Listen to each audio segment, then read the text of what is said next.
What's up, guys? Welcome back to the Deep Dig Sports Pod. I'm your host, Drew, with my other host over there. What's up? It's D. Yeah, guys, just want to say before we get started talking about this last game with the Chiefs, make sure you subscribe to the YouTube channel because we got a lot of good content coming this week. Friday, we actually have a special guest for you guys to break down the Rams game. Payo time is coming to the show, so you're not going to want to miss that. It's going to be an awesome conversation. We are going to break down all the storylines heading into this, I want to say, pivotal NFC West matchup. You know, it could be the division on the line. We'll see. I'm really looking forward to it. It's gonna be a good one. So be sure to like, be sure to subscribe, be sure to follow Payo Time too. And I don't know if you heard this, but next week is Halloween. Spooky. And this Wednesday, you don't want to miss our live show at 5 p.m. It is the Deep Dig, a Halloween special. We're going to be costumed up. We're doing a small pumpkin carving contest. So just some fun stuff that we do on the live show, really separate from the podcast. So make sure you subscribe to the YouTube channel. You don't want to miss any of this good content. We're obviously still talking 49ers on there, so don't worry. We won't not do that. Yep, you're still going to get all your Niners content, but it's going to be a little spooky. But yeah, there was a game that just happened. It was a tough watch, and I can't lie. What were your first thoughts going right after that game? Maybe not even after the game, like late fourth quarter of that game when it was basically over. Yeah, it was over fast. I think one thing we could also touch base on a little bit later is Brock Purdy's performance. So I think I'm just going to go ahead and say it. I even texted you this. Do you feel like there's like a sense of impending doom with this franchise? It's a little bit up in the air as far as quarterback play.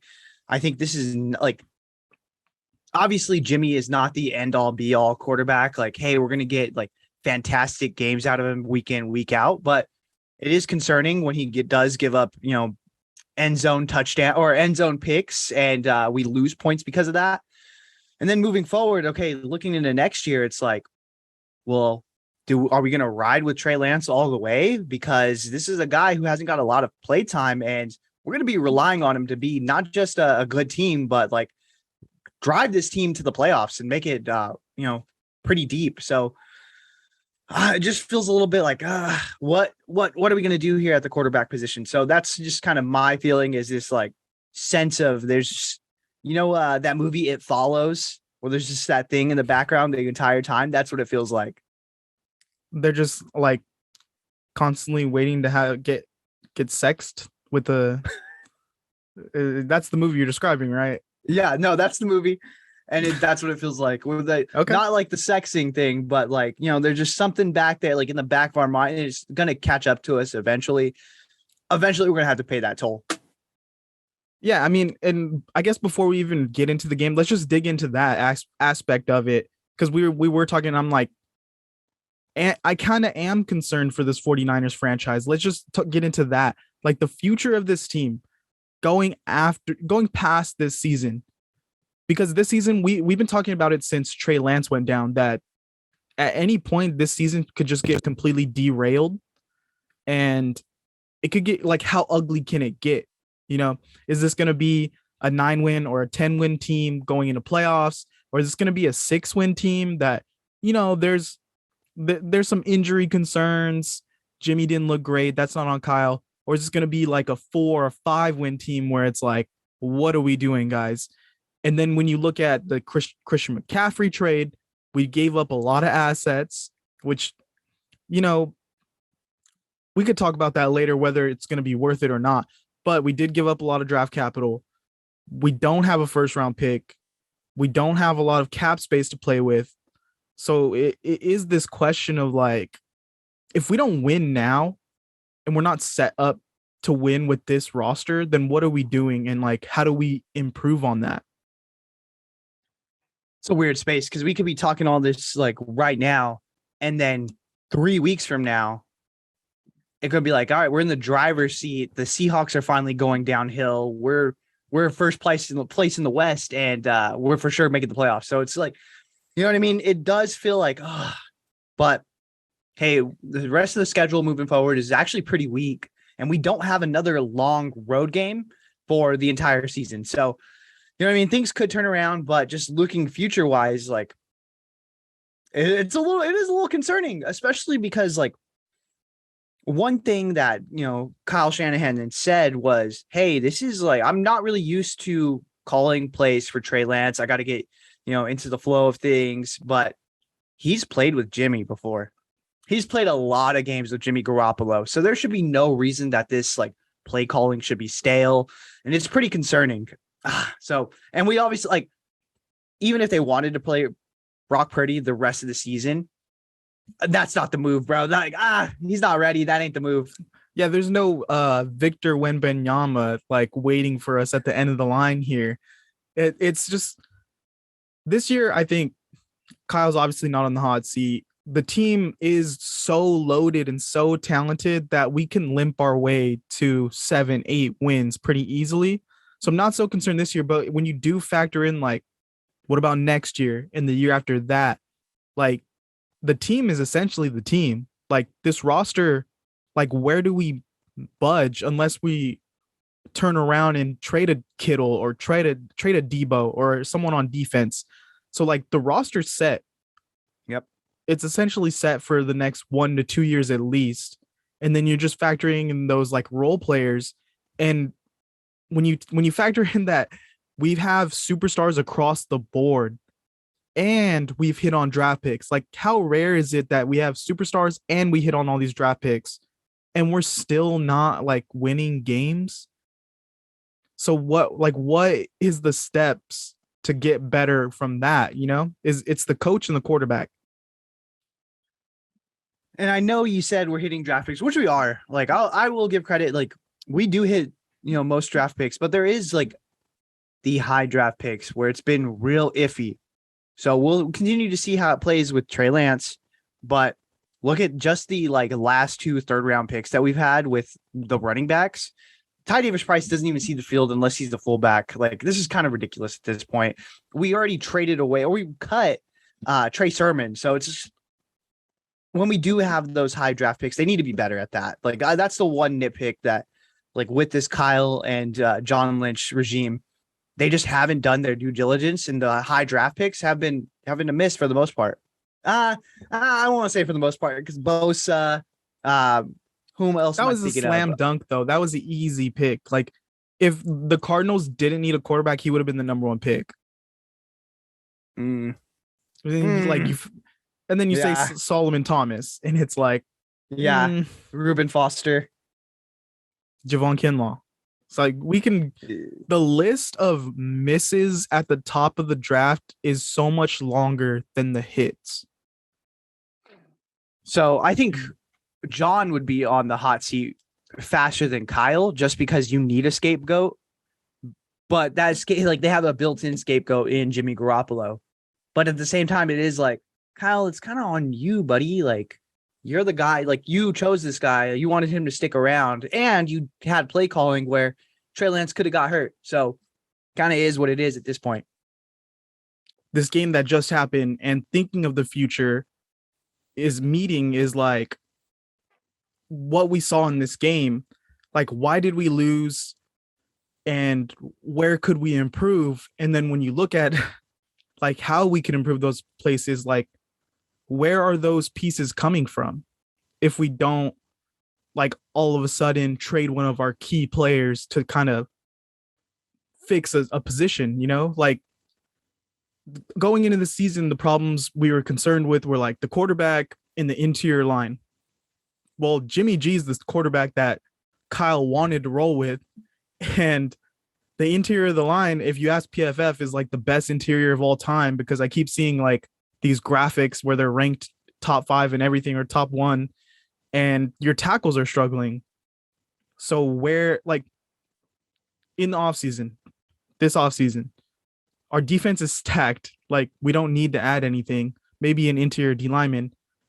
Where do we get a tackle or a right tackle to place McGlinchey or better interior or a quarterback? Like where are we getting these guys? It's just, I have a feeling we just keep rolling with Jimmy and Trey until the wheels fall off. Yeah, and it's going to be interesting because Jimmy is a free agent after this year. So he's going to go to the highest bidder. Is that going to be the 49ers? Who knows? But I don't know if I'm like now I'm like rethinking this whole situation with Trey, and he's going to have to learn on the fly like a lot faster than if he was given this season, considering like, again, he just hasn't had any play time really. So it is concerning. One thing I will say about the offensive line is I will admit on wax, I was wrong about Aaron Banks. Aaron Banks looks good. I haven't been like concerned with him at all. McGlinchey sucks ass. Like we can go ahead and both say that. Like he's pretty bad this year, and we need him off the field at this point. But okay, going off of the week that just I don't think we expected we obviously didn't expect the 49ers to beat the Chiefs, but No. watching that game, it was completely winnable for the 49ers. Like It was right there. The first half, like I don't know, I don't know at what point I texted you, but I think the Niners were down like a touchdown or one or two scores. And I was texting you like, why does this feel like the 49ers should be dominating this game right now? And they're just not. Like, how many times have we told each other that it feels like the Niners are blowing this team out, but they're only up 3 or they're down 3?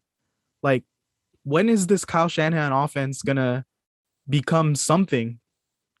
Because right now it's identityless, and the things that he's been good at, he's not executing anymore. Like, and that's where I really thought the run game is dominant. Go ahead. Yeah, and that's where I thought this like Christian McCaffrey trade was really going to come in. And I even said it last week on Wax, like, let's trade for Christian McCaffrey. Whatever it takes to really get Kyle's juices flowing, gets him excited, gets him up in the morning, gets him there early. Like, hey, I'm going to get him drawing up fucking plays on the plane. Like, whatever it takes, let's do it. And like, we've seen that, like the caliber of player that Christian McCaffrey is, it shows on the field. He looked good with the touches he had, but that red zone offense and like, it's just like almost brain farts, like at certain times within the play calling. It's like, okay, well, you have all of these guys that can carry the rock. You have Debo, you have Christian McCaffrey, you have Jeff Wilson Jr., you have even TDP. Why are we setting up in shotgun and throwing this ball? Like, what are we doing here, guys? Come on. Like, let's not overthink it. And let's not reinvent the wheel. Let's just get it in the end zone. And if not, let's go ahead and kick the field goal. Like, this is still a winnable game. Yeah. And I'm not saying that like this season won't turn around and we're not going to go to playoffs and all that.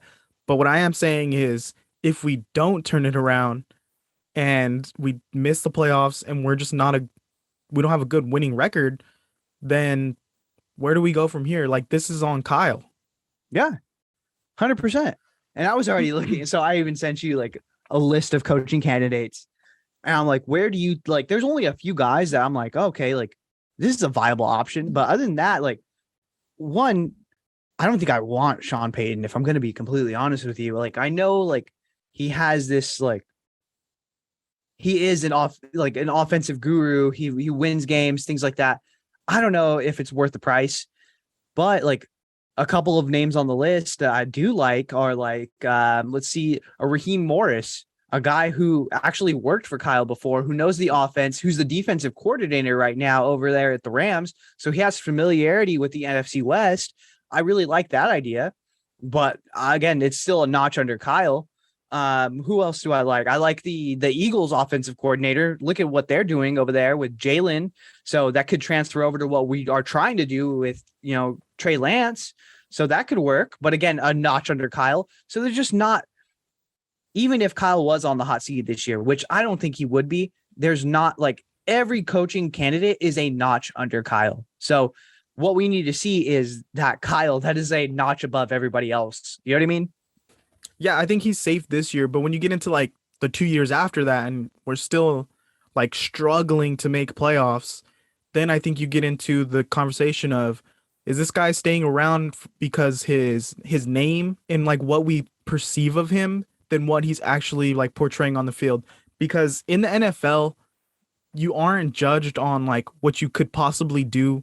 You're judged on what you do on the field. Like, I don't care about your excuses, the injuries. Like, the product you put on the field is what everyone is judging you on. And if you lose, then those losses are on you no matter what. Like at the end of the day, Kyle Shanahan is uh under 500 under 500 coach, and the stats for second half, like the win loss when trailing in the second half, is staggering in the loss section. So, not saying he's a bad coach, but there is even great coaches that have those years that they just don't put it together and they don't produce wins, and front office gets a little, nervous. Yeah, exactly. Especially when you put together a team like this with so much talent around it. It's like, again, they do have a scapegoat in Jimmy Garoppolo, who they can blame this all on. But once he's gone, then it's like, okay, well, you picked this guy, Trey Lance, at number 3. We gave away the farm for this guy. You better fucking win with him. So, yeah, I mean, again, this year is going to be like a wash no matter what. Everyone could go ahead and blame Jimmy, but then when it comes down to it, are we going to win with Trey Lance? Like, so that's going to be like the big determining factor on how Kyle's like tenure with the 49ers is going to be judged moving forward. You know what I mean? And do you even think that like next year, say Jimmy gets a contract somewhere else. Next year, Trey Lance struggles and they realize, okay, he's not that guy. He's going into year 4. Let's move off him. Like that's still another scapegoat for Kyle Shanahan to move off of. I think that's a tenure killer right there. I think that they can't do it. I think because you put so many eggs into this basket when you could have stayed at 12 and you could have drafted even Fields or Mac Jones. You know what I mean? If you would have stayed at that position, you would have been fine. But you gave away a bunch without really knowing who you were going to draft at quarterback, but just to have the chance to evaluate all 3 of those quarterbacks. So you took a chance, which I give you credit for, but you live by the sword, you die by the sword. Sword might kill you. You know what I mean? Yeah, and all this like speculation we're doing of like the future and like, is it a bright future? Is it a bleak future for the team? It can all go away with Kyle Shanahan making playoffs and winning a playoff game this year. Yeah, again, it is all very possible. We have a weak schedule moving forward. The NFC West, if we beat the Rams this week, which is a huge, like, again, this sets up perfectly for the 49ers. They need, a stopgap. They need a bounce back game. And the Rams come in. So it's like, this is the perfect setup for like, hey, let's just beat up on the Rams. Let's feel better about ourselves. And then we have a pretty weak schedule moving forward. Yeah, it's set up perfectly for us to just sneakily win this division. Like Cardinals falling apart, yelling at each other on the sideline. Seahawks, we already saw, are not better than the 49ers. And just because they're putting together wins now and they look good, I don't believe in them beating the 49ers straight up. The Rams, just based off of talent now. Yeah, just based off of the talent on the field. And I think that's a team that definitely the 49ers aren't scared of going into the game. Like they feel very confident against the Seahawks. And the Rams, if we steal this game right now, then we are basically in a spot where we could sweep this division. Mm-hmm. And then you look at the Dolphins down the road, struggling, not as good as they started the season. Tampa Bay, struggling down the road. Yep. Chargers, joke of head coach, struggling. So as much as we want to complain about these games that we're losing in the beginning, it can all be fixed with a great run at the end of the season.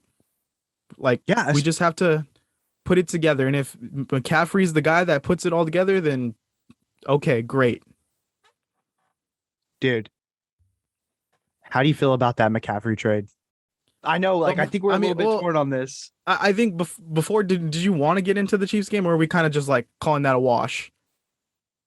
Oh, let's backtrack. Let's go ahead and get into the quarterback play of this, because we got kind of off. There was a game actually played, and it was pretty close. It was pretty close. I thought, yeah, hey, this is actually looking pretty good. So we want to dig into Jimmy first. I mean, we could just talk about the game in general, like what we felt, because watching that game, we get up 10-0. We're looking good. Mahomes threw the pick. It looks like hey, we're gonna have a chance in this game. It's not gonna be a blowout. And little did we know that Mahomes was gonna go crazy. Yeah, he made it look easy, dude. There was like there was pressure on Mahomes, like, but he did make it look easy. Like there could like both statements can be right. Um, and the defense, which like was the number one trending defense moving forward, like it just struggled badly. There was just nothing about it. Charvarius Ward and Jimmy Ward, both I think they were targeted 13 times and they had 13 receptions on them. So it just wasn't the same. I was a little bit like kind of underwhelmed with Fred Warner. He just didn't look like he was on his like A game, and he hasn't looked like he was on his A game the last few games. So I don't know what needs to happen, what D'Amico needs to do. Maybe it's just the fact that they don't have Azeez Al-Shaair in there, who actually takes up a third of the field, so you can split it evenly. Greenlaw Jimmy Ward was out. Greenlaw got knocked out of that game. He got hurt pretty early on, right? Mm-hmm. So I don't know what needs to happen. Maybe just needs to get healthy. Hey, there's a couple of games where we're really like putting a lot on certain guys in the rotation that aren't used to this workload. So maybe that's just what it is. And it's towards the end of that. And hopefully once we get everyone back up and ready to go, that things are like a lot better, but it just wasn't a smooth game by the defense. It felt like the Chiefs really kind of had their number and they could do whatever they wanted to do, especially on third down and long. They had some crazy conversions where it was like, a classic gimme throw to the like Jerick McKinnon. And instead of going for 5 yards, it went for 20, like just undisciplined. It was uncharacteristic, really. Well, I think in defense of the defense, there were a lot of injuries. The corners are really getting depleted at this point. I would almost want to see like Tashawn Gibson as the starting safety, and let's just drop Jimmy Ward into the nickel. Like we know he can do it. We know he's solid there, because Gibson, I hesitate taking him off the field. The guy looks great. Looks good. And then we have the corners. We had Ambry Thomas out there a lot. Charvarius Ward didn't look like 100% getting beat on those plays. And then obviously Dre Greenlaw out, Azeez Al-Shaair out, Kinlaw out, Armstead. The list just goes on and on. And in the beginning of the game, yeah, they held their own, but when you play the Chiefs, it is a sprint from start to finish, and it's a shootout. Like, going in, hey, we have to put up points to outscore, like to outrun this team. Like that's what they're going to do, is run up the score, and we have to run it up better than them. And that's just not what the 49ers do, despite like basically getting that 10-point head start.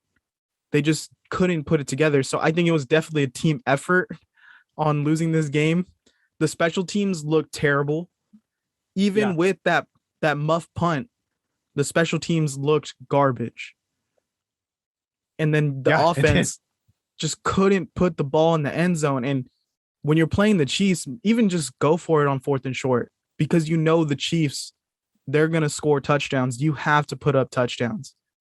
So it's the defense had a terrible game, but also Jimmy in the red zone struggled. And I know there's who tweeted, some reporter tweeted like, oh, after the game, Kittle said that they couldn't get the guys the ball in certain spots. And they showed a video of a Debo dropping one ball and Kittle dropping one ball. And they were like, oh, but it's Jimmy's fault. That was one 30-second video of 2 drops. Everyone struggled in this game. Kittle actually had the best game of his season. I would have liked to see Debo get involved more. It was almost like Debo got forgotten about by Kyle in this game because of Christian McCaffrey and Ayuk. Like, he got so invested on like, what can I do for McCaffrey? And Debo just felt like a guy just out there. And so I don't know. I think I texted you too during the game that even on the completions, Jimmy is throwing the ball so high. Like, he consistently throws the ball too high for these guys. He's going to get these guys hurt.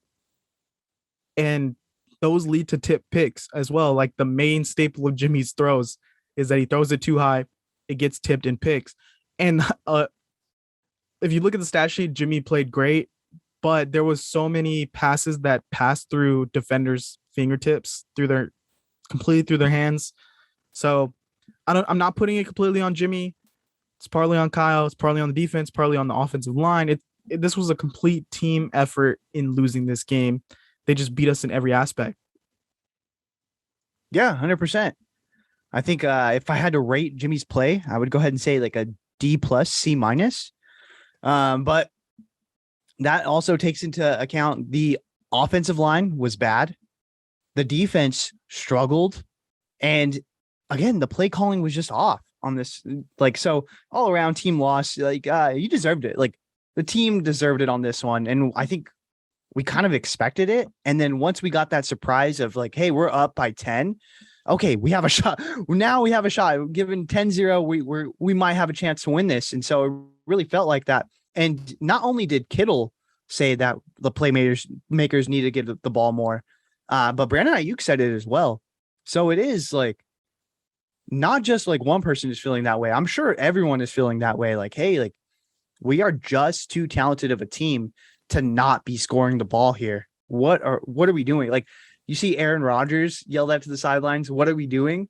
I feel like that could have been the entire 49ers team. Like, what are we doing? Do you think that's a shot at Jimmy or a shot at Kyle? I think it's a little bit of both.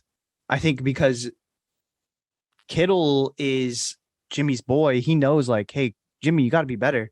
But also like, Kyle, scheme this up. What are we doing, bud? Like, figure it out. Yeah, I think someone was pointing out like, do you remember when Kyle used to scheme people wide open? And like no one's wide open anymore. Like, where are those plays?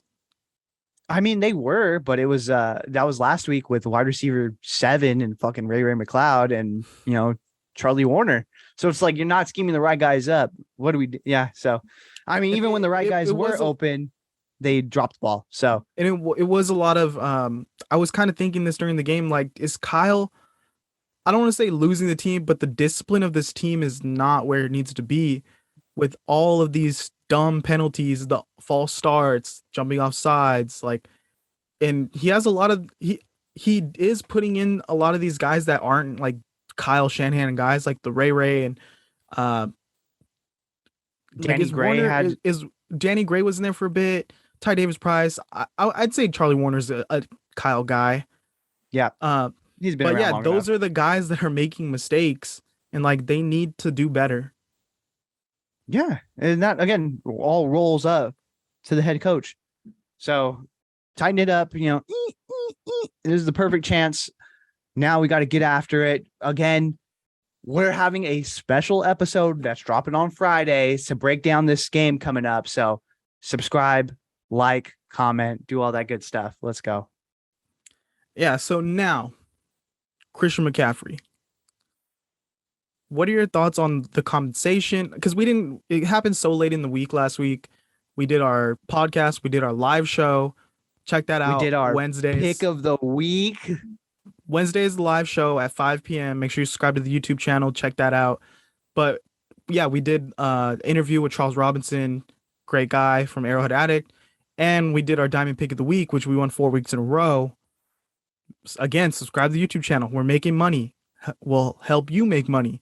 But yeah, we did so much. And then at the very last second, they trade for Christian McCaffrey. And we're like, no. Like we can't, we don't have time to cover this. So what are your thoughts on the compensation and like going forward, how he looked last week, how he's going to look going forward, integrated more into this offense? Dude's a baller. Dude is a baller. I was pretty pumped about it. I know everyone is gassing right now saying like, oh, you did all this for a running back. Okay. Like, and you didn't address like your offensive line. You didn't address this. You didn't address that. Who will we have gotten for that amount of picks? Who? I don't think we would have gotten Quentin Nelson. I don't think we would have gotten anyone super stellar as far as the caliber of Christian McCaffrey. And you put Christian McCaffrey in this offense with Debo. with Brandon Ayuk, with Elijah Mitchell when he gets back, with George Kittle, it's pretty nasty. No matter what, like as long as we get decent quarterback play, it's going to be nasty. And you've seen flashes of that with this offense at the beginning of the Chiefs game. You've seen what it could be. And if we just stay consistent with it, I think Kyle just ran out of like plays for Christian McCaffrey to have and kind of lost focus and lost the flow of it. But once he's up and rolling, this was him on like 2 days notice. So I'm 100% on it. And realistically, you gave up what, a second, a third, a fourth, and a fifth, right? 4 picks. Yeah. That's fine by me. Because again, the caliber of player that you get with Christian McCaffrey, you weren't going to get that with an offensive lineman. You weren't going to get that with an interior D lineman. This guy is a difference maker. And when you've seen what he did in Carolina, just being the sole like weapon there and being the sole focus of the offense. Now imagine what he can do with a lot of that weight off of his shoulder. So I think it helps out, guys like Elijah Mitchell, like Deebo Samuel, and even Kittle, because he can take a lot of these carries away from them and actually free them up. So they're going to be a little bit more fresh and they won't have to, be banged up here and there, I'm kind of on the other end of the spectrum. I'll admit, like when he first got traded last week, I was kind of like, I don't like it. But seeing him in that game, he did look good. But to me, I'm just kind of like, okay, we gave up the 4 picks. We don't have a first or a second next year. Yeah, we have the compensation thirds coming up, but we did give up 4 picks for an injury-prone running back, and we kind of have running backs. Like, I know he's good, but Elijah Mitchell, we've seen can really be great.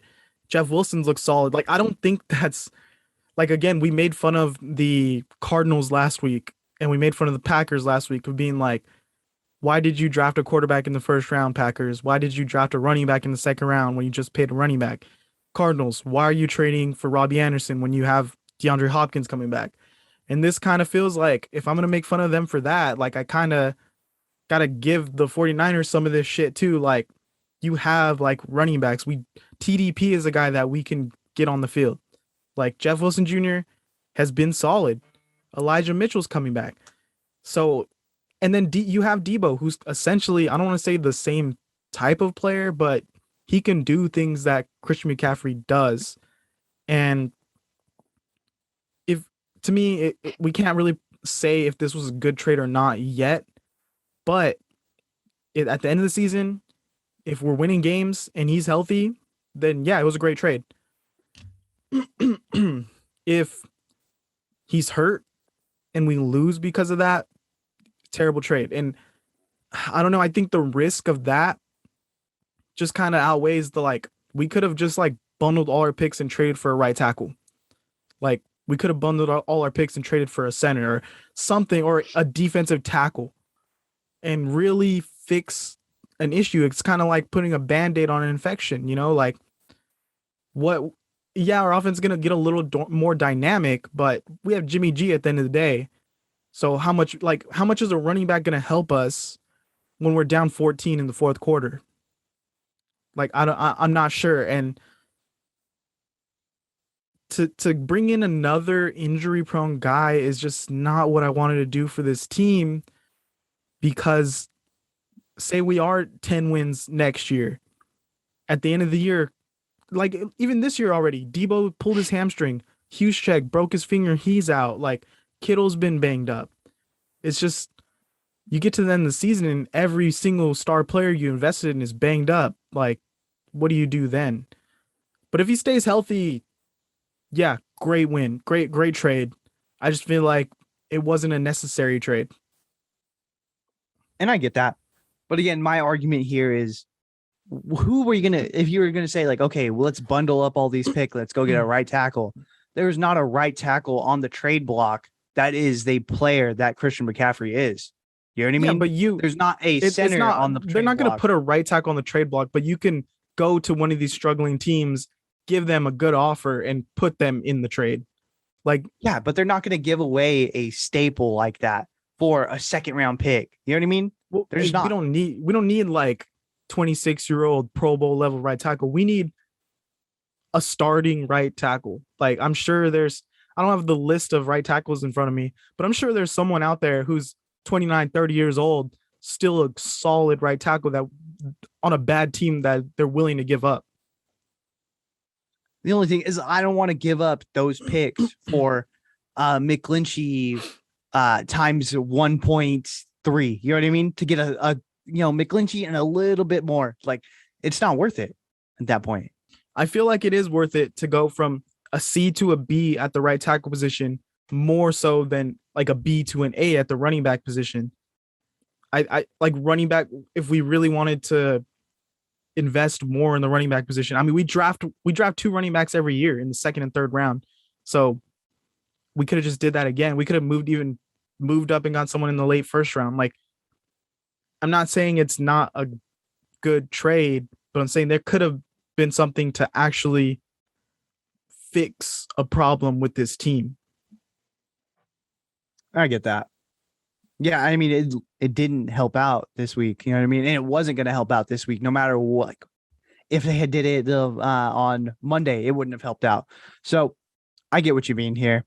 But like the main thing with this offense that everyone's been saying all season is, look how many weapons there are. They're stacked at the weapons. So we add another weapon. Like, I don't know. At a certain point, you can't just keep on adding weapons to like outweigh your issues at quarterback, or outweigh your issues at play calling or offensive line. Like, we have the players. Like, that's what I'm saying. It's just what the players are exactly saying. Like, we need to get the ball in their hands. So like, that's what we need to focus on. If Jimmy doesn't have time to get the ball in their hands, then maybe we should have invested in linemen. Yeah, we'll see. I think this also, like, Trent Williams being back, he didn't look that great. So once he gets his feet up under him, it's really going to help out. I think Kittle chipping where on McGlinchey's side is going to be good. Aaron Banks looks good. Burford looks like a typical rookie where he's starter caliber, but he goes through ups and downs, and we do need a center. We do. So I don't know. Again, I think when you have Christian McCaffrey there on the trade block and it's between you and a division rival, you got to take that shot. And you have it's addition by subtraction or addition by addition. You're taking Christian McCaffrey off that trade block, and not only you adding him to your team, but you're taking him off of the Rams. And what the Rams are is they need a spark right now. They need a Cam Akers type of running back to really step up for them, but it's not going to happen. You know what I mean? So I think that's a really big piece in the chess game of this NFC West. Yeah, I think that's, if anything, that's the main reason we did it is, oh, this guy's going to the Rams, then yeah, let's take him, because we don't want these guys to get better. And whether that is good for us in the long term, or it would have been better for us in the long term to let them spend money on him in the next 2 seasons and him always be hurt, like, only time will tell. It really depends on like what this guy does for us and how many wins we put together. Because if we have 7-6 wins at the end of the season again and we miss the playoffs, then we really blew our assets on this. This was that move that you make in a Super Bowl season where you look back and be like, that's when we went all in. And we'll see it this week. We'll see if like going all in really paid off. I think it will. I'm going to go ahead and put it on wax as a guy who last year when we didn't have this podcast, I was calling for Kyle Shanahan's job, but as a grown man now who I am not the same man I was last year. How old were you last year? Don't worry about it, bud. I've grown a lot in these last 12 months, and I'm going to say Kyle Shanahan pulls this team together. He grabs them by the bootstraps. He pulls them together, and Christian McCaffrey ends up being the MVP of the Super Bowl. Let's go. I mean, it's not gonna be Jimmy, so gotta be someone. No, but I think that it is very possible for the 49ers to have a really good record when you look back at it, especially with this NFC being as weird as it is. The teams that you thought were going to be good are not good. The teams that everyone thought were going to suck, a la the Seahawks, are actually really good. So there's a lot of parity going on, and we'll see. It's still very early in the season, but I do think this trade for McCaffrey is going to be one that, yeah, you're right, where you look back on the season and that was going to be one of the big moves, and does it pay off? I'm going to say yes. So, it is what it is. We'll see. We'll see. I think that's all we have for today. We got a lot more to say. We're going to get into more of the injuries. Looking forward to this next game. Talk more about Jimmy and Kyle, all that good stuff. Look for our live show Wednesday, 5 p.m. And also Friday. Friday, we got an awesome conversation coming up with Payo Time. So we're going to be breaking down the Rams game. It's going to be awesome. On Wednesday, it's our Halloween special. So we're going to be in costume. We're going to be carving pumpkins. It's going to be spooky. Let's go. Yep. Go and subscribe to the YouTube channel and find us everywhere you listen to podcasts. See you guys. Peace.